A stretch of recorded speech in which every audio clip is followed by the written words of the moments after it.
My older brother, who the police told us died in a fiery car crash 10 years ago, just sent me a friend request. Leo was my hero.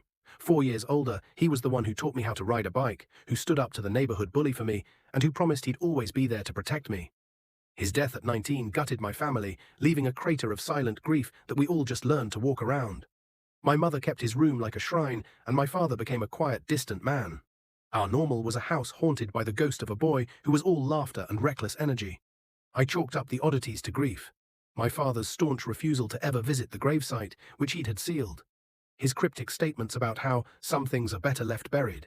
I thought it was his way of coping, of building a wall around a pain too immense to face directly. Then, last Tuesday, my world tilted on its axis. A notification popped up on my phone with a name I hadn't seen in a decade. Leo Vance. The profile picture was of a man in his late 20s, with the same crooked smile and familiar eyes, but with lines of hardship around them. My heart hammered against my ribs, my breath catching in my throat.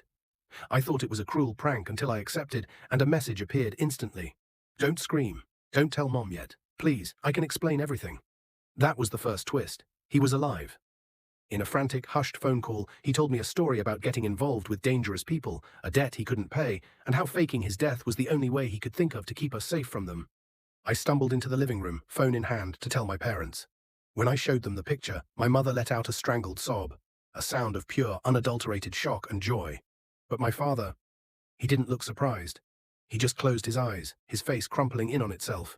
And that was the second, more devastating twist.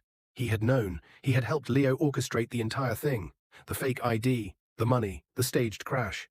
For 10 years he had watched my mother and me mourn a son and a brother he knew was alive, carrying the secret alone. Leo is trying to come home now, but he's a stranger. And I look at my father, the man I thought was stoic with grief, and I see a decade of calculated deception.